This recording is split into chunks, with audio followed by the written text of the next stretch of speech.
Alors, Bezrat Hashem, on reprend tranquillement. On est dans le deuxième chapitre de la porte 21 sur les praté Hashemot, sur les détails des noms. Alors, je reprends.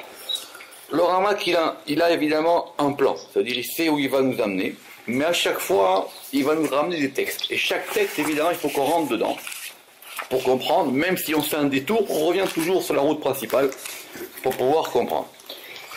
Donc on avait vu dans le premier chapitre, maintenant je répète, on est dans les détails des noms, c'est-à-dire les noms généraux, les noms des 10 sphirotes, les noms divins, classiques, on les a déjà vus. Maintenant on va rentrer dans les détails des noms.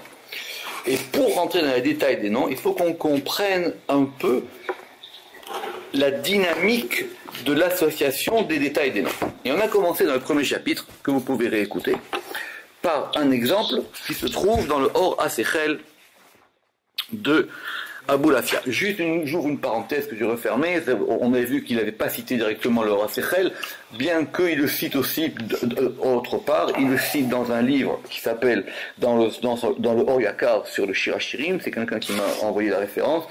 Et il le cite aussi dans un livre qu'il a écrit qui s'appelle Un Drouche, et il cite aussi le Or Asechel. Donc, et a priori, la thèse, c'est que comme c'était son premier ouvrage, il n'a pas osé citer Aboulafia, et que dans les ouvrages après, il a cité Aboulafia.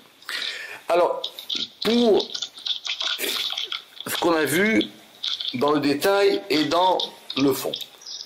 Donc, si on veut maintenant rentrer dans ce qu'on appelle les praté Hashemot, les détails des noms, et évidemment, c'est pas simplement une technique, c'est qu'on veut comprendre comment les choses se passent. D'ailleurs, on a eu, je répète, une très bonne définition. C'est-à-dire que dans Aboulafia, qu'il a ramené, c'est que quand ces notions de détail des noms et de combinaison et de tsiroufim et de tmorot, c'est en fin de compte une manière de se connecter à la source des choses. Parce que la source vient des lettres, et les lettres sont la source de la création. Alors, bon, le passage de la semaine dernière, on ne va pas revenir dessus, simplement. On avait dit que la première idée, c'était que vu que le nom de 4 lettres, Yud, Ke, Vav, Ke, c'est le nom principal, ce nom principal, on va l'associer avec les autres lettres de l'alphabet. Donc le mouvement général, on associe le Aleph, par exemple, la première lettre, le Aleph avec le Yud, et le Aleph avec le He, et le Aleph avec le Vav, et le Aleph avec le He. Très bien. Donc à chaque fois, on aura par exemple Aleph Yud, Aleph Ke, Aleph Vav, Aleph Ke. Très bien. Ça c'est pas très compliqué. Et d'ailleurs, il y aura une porte spéciale, comme il a mentionné, qui va s'appeler Shar Hatsirouf, qui sera une porte qui sera consacrée à la question des permutations ou des combinaisons. On appelle ça comme on veut.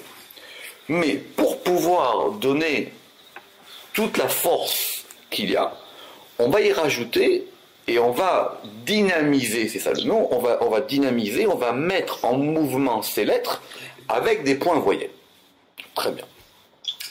Donc la question générale, c'était quel point voyelle? Alors, il y a donc une tradition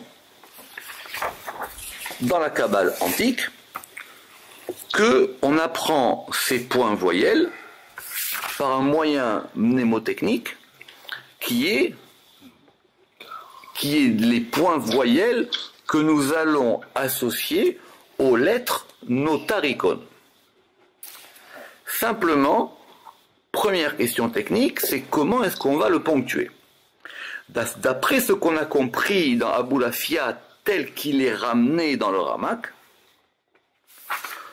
on va dire que c'est No Cholem, Ta Kamatz, Resh Tsere, Yud Chirek, et le Vav de Notarikon, on va considérer que c'est Notarikun.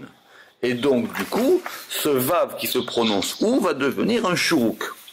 Grâce à ça, on aura donc que pour nos permutations de lettres, puisqu'il y a 5 points voyelles, donc à chaque fois c'est 5, donc on aura 5 fois 5, 25, 25 pour ce qu'on appelle le panim, et 25 pour ce qu'on appelle le achor. Ce qui fait qu'on sera sur un cycle de 25-25 et égale 50. Ça, c'était ce qu'on avait expliqué la semaine dernière. D'accord? On avait vu évidemment que, alors que chez Aboulafia, on a les comptes de ces 5 points voyelles, mais l'ordre du déploiement ne correspond pas à l'ordre du mot. Parce que dans le mot, normalement, ça devrait être, je répète, Cholem, Kamet, Seré, Chirek, Shuruk. Et le Ramak a dit que chez Aboulafia, ça ressemblait à une espèce de chanson, de shir, de chant, et il avait changé cet ordre. Évidemment, ce n'est pas au hasard, mais ce n'est pas la question ici. Simplement, on était resté la dernière fois sur une question, à savoir pourquoi est-ce qu'on restait sur un principe de 5 points voyelles. Et qu'effectivement, on pouvait aussi en rajouter un 6e. On ne sait pas qu'on rajoute un 6e, comme on va rajouter un peu de sucre, parce que ça a meilleur goût, c'est qu'il dit qu'il y avait effectivement d'autres kabbalistes qui pensaient de cette manière-là. Et donc, c'est ce qu'on va voir aujourd'hui. Erir bebiyu chadat aniskar baal sefer marachot elokim chaim. Alors il dit, cette question-là, elle a été développée par l'auteur du livre Sefer Marachot Elokim Chaim. Alors, Marachot Elokim Chaim, c'est un verset dans Samuel 1, 17, 26. Mais déjà ça commence pas bien pour nous, c'est que cet auteur est inconnu. Donc j'ai fait des recherches, j'ai pas trouvé. Je ne sais pas qui est cet auteur, je ne sais pas qui est ce livre. Évidemment, c'est à ne pas confondre avec le livre qui s'appelle Marechet HaElokut, qui lui est un livre connu, dont l'auteur est plus ou moins anonyme, mais qui est connu parce qu'il a un commentaire de Rabbi Yehuda Chayat, qu'on appelle le Chayati, et qui est un livre de Kabbale connu. Mais c'est un livre dans lequel là-bas, de principes de Kabbale, où on parle des sphirot, mais en tout cas, on ne parle pas du tout de notre sujet, c'est-à-dire la permutation des lettres et des voyelles. Donc il ne peut pas s'agir du même livre. Bon, alors si quelqu'un a la réponse, qui me dit quel est ce livre et quel est cet auteur. Alors attention, Vézé les choses. Alors on va prendre notre temps parce que c'est une très très longue citation qui sera expliquée après, donc il faudra peut-être prendre 1 ou 2 ou 3 séances pour faire cette chose-là. Uldaf kabo yidbarach dibuk nifla. Uldaf kabo yidbarach dibuk nifla nikra ardut. Pour pouvoir être en adhésion avec lui, c'est-à-dire le patron, le maître du monde, avec une adhésion qui soit exceptionnelle, qu'on va appeler l'unité. Évidemment, la même idée, le principe de ça, c'est de se mettre en adhésion, c'est d'être en adhésion, d'adhérer, de faire l'unité avec les lumières supérieures et les mondes supérieurs. La question, c'est Devekut. Oui, tout à fait. Devekut, ça vient de Devek ici, c'est ce qu'on a dit 2 fois, ou le Dof Kabo Yidbarar Dibou qui a marqué 2 fois le mot. Raoul il est à l'auto à lève, il faut donc faire monter au cœur Bekol Chelek Vechelek Minasha Shei Tatraf Chalakim. Donc pour être en adhésion avec ces forces-là, il faut que cette adhésion elle soit permanente.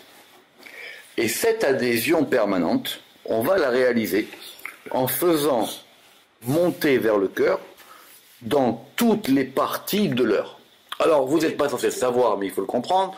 L'heure, elle ne se divise pas comme nous en 60 minutes, 60 secondes. Ça, c'est occidental. D'accord ? Donc ça, c'est une Gemara Meforeshet. C'est expliqué dans Maïmonide, loin quand il va dans le passage le plus dur du Moré Nebuchim du Mishneh Torah, parce que quand il va falloir calculer cette chose très compliquée qui s'appelle le Hibur HaChodesh, c'est-à-dire comment est-ce qu'on va l'engrossement du mois, c'est-à-dire qu'on va redoubler le mois de Hadar pour avoir le mois de Nissan, il faut faire donc des calculs astronomiques. Ces calculs astronomiques, ils nécessitent par rapport au temps.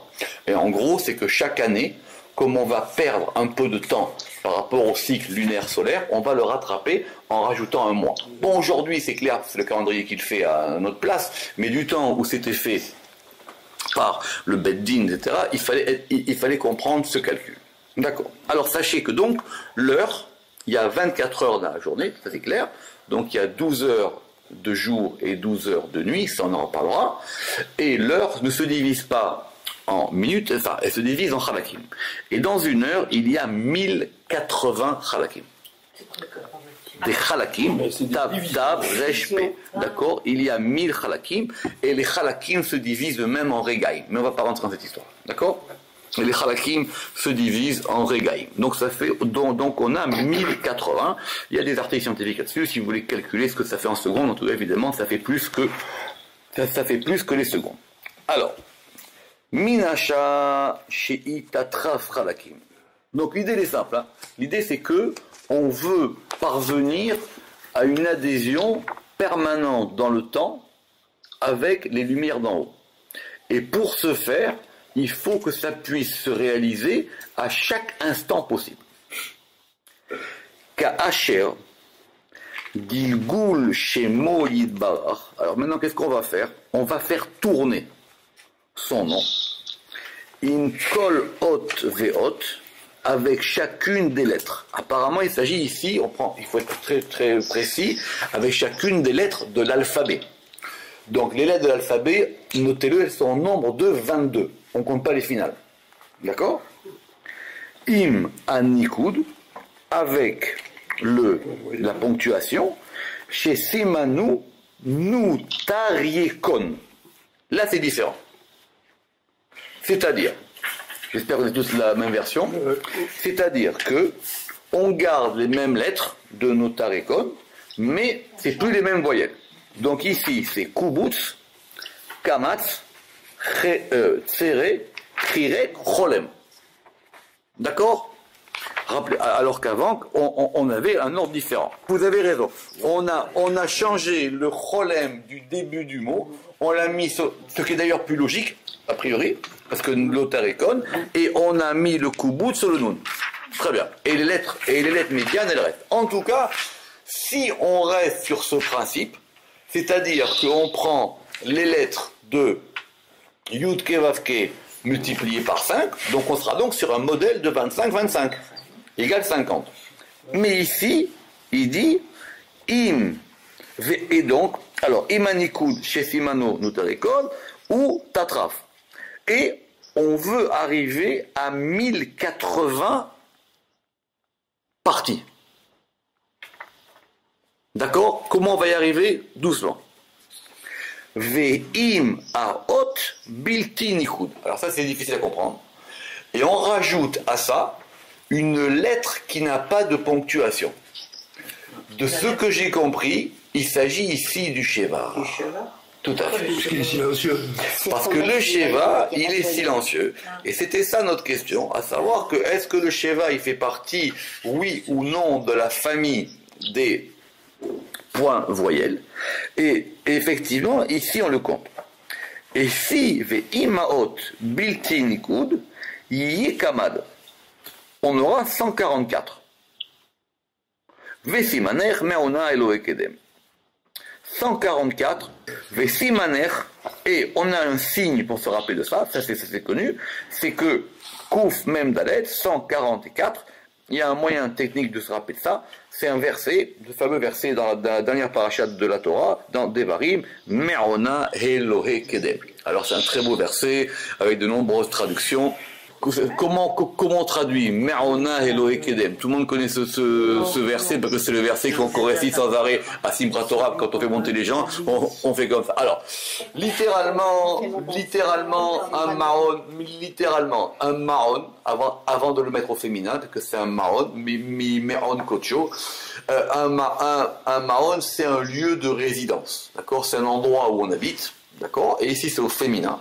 Donc la résidence, Me'ona, Elohe Kedem. Alors dans les traductions un peu emphatiques, c'est des dieux de l'Antiquité. Mais dans les bonnes traductions, qui sont littérales et qui ça va être dire Me'ona, la demeure des dieux Kedem de l'antériorité.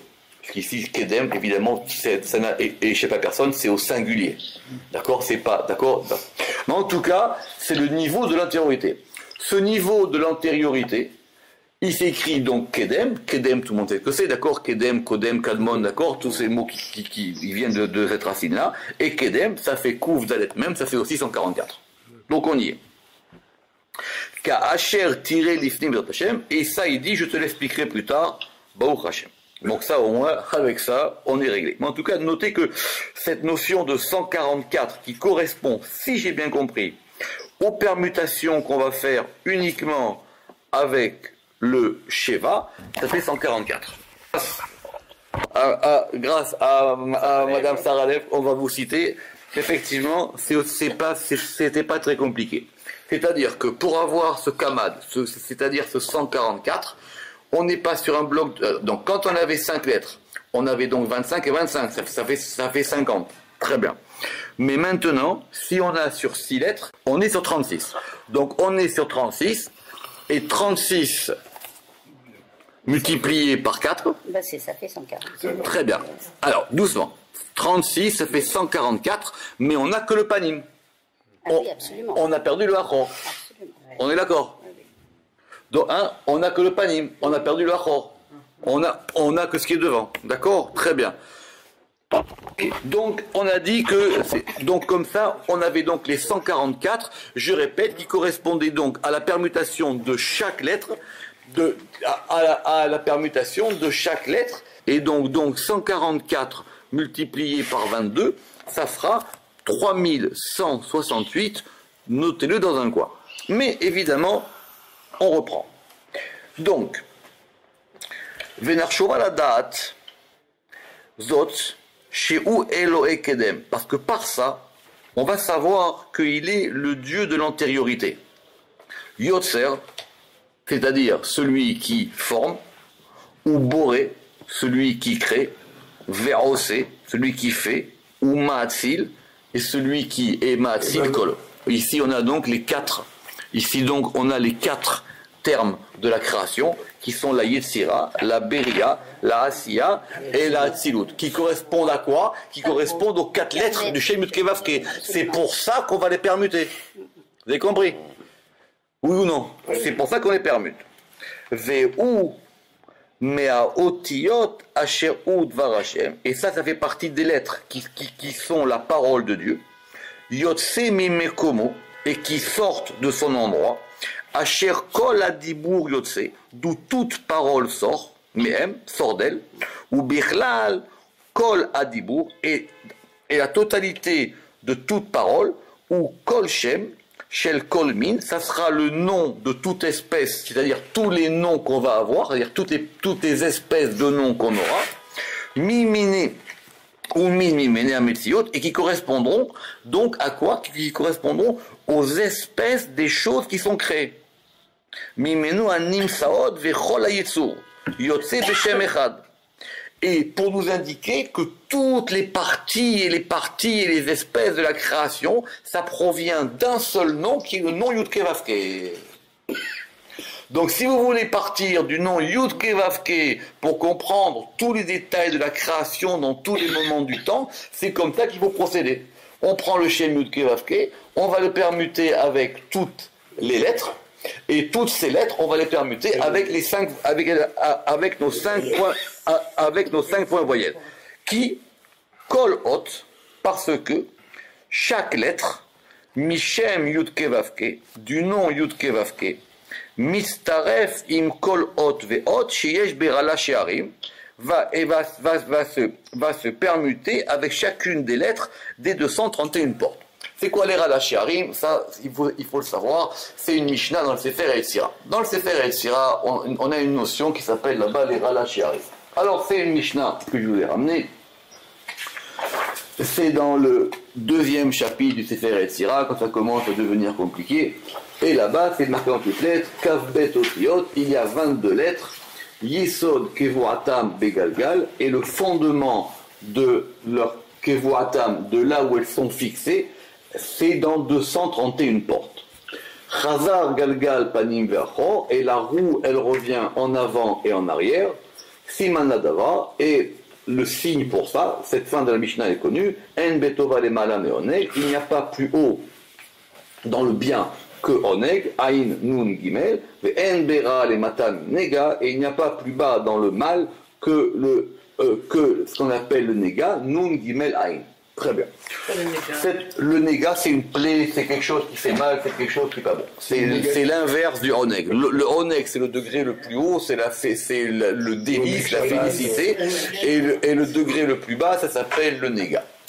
Alors cette Mishnah, elle a fait couler beaucoup d'encre, parce que on ne sait pas ce à quoi le Sefer Yetzira fait allusion quand il parle des Ralachiarim. Si un jour on fera le Sefer Yetzira dans le détail, on verra ça. Mais la chose la plus connue et la plus admise, Mais vous verrez que par exemple il s'est paru il y a déjà quand même quelques années des écrits inédits de Rabbi Chaim Vital, dont un commentaire sur Sefer Yetzira. Vous verrez que là-bas ce qu'il appelle lui les Ralash Yarim, c'est pas comme nous on croit. Parce que mais en tout cas, c'est quoi la manière des Ralash Yarim? Je vais vous expliquer, c'est très très simple. En tout cas, c'est l'opinion générale de beaucoup de kabbalistes, c'est que on prend les 22 lettres de l'alphabet. Ces 22 lettres de l'alphabet, d'accord, on va les mettre en cercle. Alors il y a plusieurs manières. Doucement. On les met en cercle. Si vous faites un premier cercle, vous allez mettre 22 lettres. D'accord? Très bien. Et ce deuxième cercle, vous allez lui mettre à l'intérieur un autre cercle de 21 lettres. De façon à ce que ça tourne. Et ainsi de suite, 22, 21, 29, jusqu'à. D'accord? 21 plus 20 plus 19, ça fait 305. Ça fait Rala, ça fait 231. D'accord? En gros, c'est quoi l'idée? C'est qu'on va permuter chacune des lettres avec toutes les autres. C'est pour ça qu'on commence à 21. Dites-moi si je vais trop vite. Par exemple, le Aleph, il va se permuter avec 21 lettres. Le Bet, etc., etc. Donc c'est pour ça qu'on est sur un compte de 21. D'accord?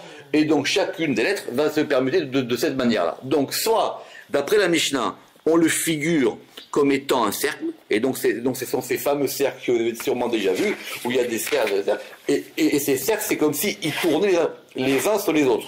D'accord? Ils tournent les uns sur les autres, et donc, on arrive à donc 231 permutations. Sauf que Sefer Yetzira, il a dit que ce sont des shiarim, que ce sont des portes. C'est ça la difficulté. Mais en tout cas, il y a deux manières de le figurer. Soit on le figure de façon cercle, soit on le figure de cette manière-là. C'est-à-dire que par exemple, vous comprenez, là j'ai pris mon Aleph, et effectivement, et donc cet alphabet, et par contre, du coup, là ici j'ai un pani, mais j'ai un chor. Que là je le fais de haut en bas, et là je le fais et là je le fais de bas en haut. D'accord? Ça il faut voir dans le Sefer Haïa, ça il faut voir dans le Sefer Yetzira. Donc, je reprends. Donc, évidemment, comme vous l'avez fait remarquer, les Ralash Yarim, ça sera expliqué dans cette fameuse porte qui s'appelle Sharat Firouf, apparemment au chapitre 6. Alors, reprenons. En tout cas, surtout ça, retenez ça. N'oubliez pas que on va pas faire de l'arithmétique ou de la mathématique ou de la géométrie.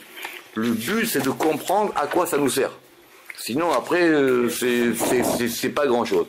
Ça nous sert à comprendre comment la lumière divine, elle va diffuser et créer tous les éléments du réel. Et comme nous, on ne veut pas simplement s'intéresser à la table, on veut comprendre maintenant toutes les lettres qui ont fait qu'il y ait une table. Le principe des kavanot, enfin des yichudim en tout cas, même chez Abou Lafia, c'est de se connecter à la lumière du Sechel. Mais ça, c'est l'idée. Mais une fois qu'on a l'idée, on fait rien. Il faut savoir maintenant comment ça marche techniquement. Alors, et donc maintenant, du coup, tout ce qui a été créé sort d'un seul nom. C'est-à-dire du nom Yudkevavke. Qui? Kol Ot Veot. Parce que donc, chacune des lettres du nom Yudkevavke, Yud, Ke, Vav, Ke, Mitzaref, Im, Kol, Ot, Veot, va se permuter ou se combiner avec chacune des lettres qu'il y a dans les Rala Shiarim. Donc on note 231. Lamed, Vav, Pemaim, 36 fois. Venetzaref, Ot, Echad. Et on va permuter une lettre. Et il en sera de même. Im kol shar akavbet otiot, avec les restes des 22 lettres. Vezeut siruf, et donc on aura le aleph avec le yod. Ve'im he, ve'im va, ve'im ke, ve'evenze. Très bien. Alors, on fait juste un petit essai. Ve'tam yetziat kol davar ve'chol lashon me'arala shiarim. Alors maintenant, pourquoi est-ce qu'on va dire que toute chose, Kol davar, toute chose, vechol lachon et toute langue, ça sort de ces ralachiarim, de ces 231 portes. Begilgul alpha beta, par la rotation de l'alphabet. Chez im taase al derech machal. Parce que si maintenant tu fais par exemple Kaf bet igoulim. Tu vas faire maintenant 22 cercles. Ve betorze. L'un à l'intérieur de l'autre. Donc c'est ce qu'on appelle nous des cercles concentriques. Ve betorze. Ve yiye bekol echad mehem kaf bet otiot. Et il y aura dans chacun de ces cercles 22 lettres. C'est-à-dire, on a 22 cercles qui sont l'un à l'intérieur de l'autre, et dans chacun de ces cercles, veillez bekol echad mehem kavbet otiot. Az tir'e be'enecha. Alors tu verras par tes yeux. Erkol adivurim ve'aleshonot.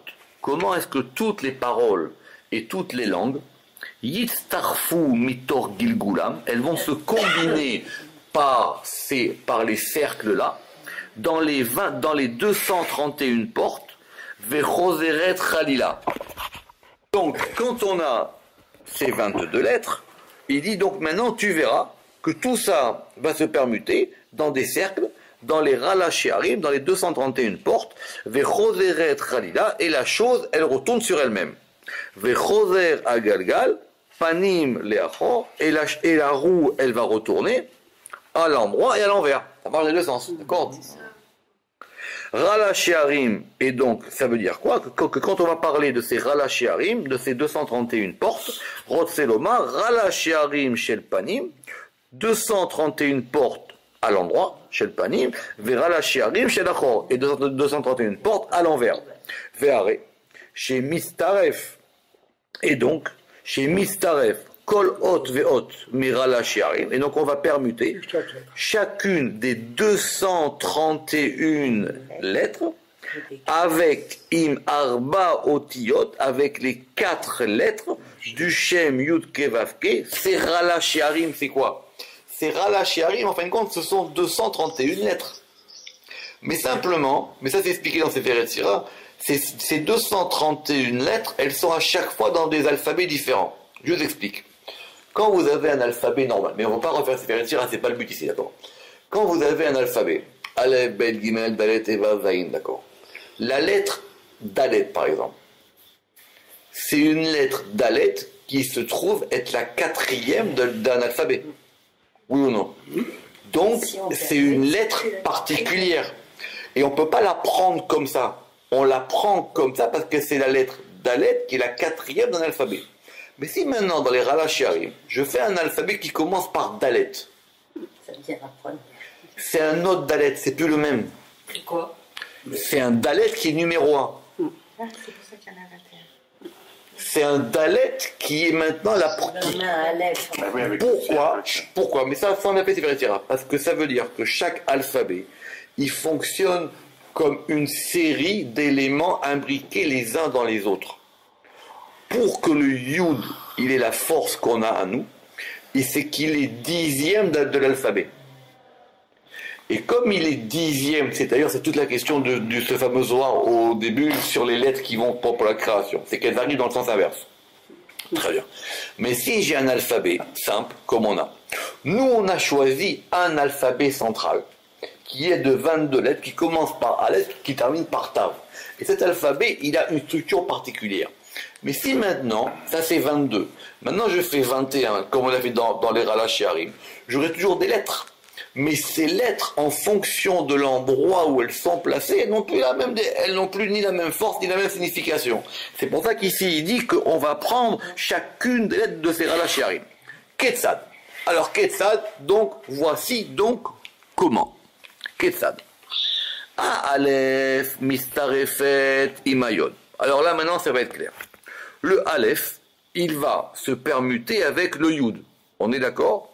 Ve'im anekudim shisha, et avec les 6 points voyelles. Lamed vav pamaim. Donc 36 fois. C'est ce qu'on avait dit.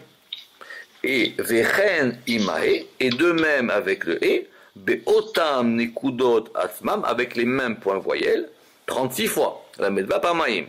Vechen imvav beotam anekudot atzmam laven vav pamaim, et de même avec le vav, avec les mêmes points voyelles, 36 fois. Vechen im e acharona beotam anekudot, et de même avec le dernier e du Shem Yud Kevavke, avec les mêmes lettres, beotam anekudot atzmam laven vav pamaim. Et donc on arrive donc à 144 fois הרי קמ"ד פעמיים עם האלף. וכן, עם כל אחת ואחת מכ"ב האותיות, et ainsi avec les 22 lettres. Donc Nimsa. Et donc, Kaf Memdet Pamaim Kaf Bet, quand on va multiplier 144 par 22, on va avoir Gimel Alafeim Vekassar, et donc on va avoir 3168. Et donc, on va avoir 3168 Tevot. On a 3168 mots, puisque là, ce sont 2 lettres. Bekaf Bet Otiot Bilval, avec 22 lettres. Oui ou non? On suit bien. Ve'od, Chashuv ou Choshev ou Chashov. Et maintenant, tu vas calculer. Gimel Alafim Vekassach, donc nos 3168. Pamaim Berala Shiarim, on va le multiplier par 231. Donc on fait 3168 multiplié par 231. Ce qui va nous faire Misparam Tashla Alafim ve Tatar. Ce qui nous fait 731 808. J'ai fait le compte. D'accord? Ce qui nous fait 731 000 Tashla Alafim. 731 808. Vekol elu shemotav. Mamash rotzelomar mishemot hayetzira. Et maintenant, avec tous ces noms, on aura tous les noms de la création. Ki ilbish atsura ledvar tohu ve'asa et asher eno yeshno. Très jolie phrase. Et il a habillé la forme dans les dvar tout de ce qui était de l'informe, ce qui était du tout, ce qui était de l'informe, ve'asa et asher eino yeshno, et il a fait que ce qu'il n'est pas a été. Ve'asa et asher eino, et il a fait ce qui n'était pas eino yesho, yeshno. Ve'atzilut animshach me'ain, et donc c'est l'émanation qui provient du néant. Chez En Lotsura, parce que ce néant-là, il n'a aucune forme, Vedimion, et il n'a aucune forme ni image, Ve'askel Ele, chez Kol Chochmat Abriot, et En Lotsura Vedimion, Ve'asechel. Et là, c'est simplement que toute la sagesse des créatures, Ne'esfot mais elles ont été assemblées pour qu'on puisse les connaître à partir d'elles, à partir de ces lettres-là. Veine alid et les avayot, et donc par ces avayot, c'est-à-dire par ces noms, par ces noms divins, par ces tétragrammes, mais ils ne sont pas tous tétragrammes, ils ne sont pas tous de 4 lettres. Otsi mi aïn le yesh, il a fait sortir du néant mi aïn le yesh à ce qu'il y a, kol anim saot, toutes les choses qui se trouvent dans le monde. On reprendra ça tranquillement la prochaine fois. Baruch Adonai Leolam. Amen ve Amen.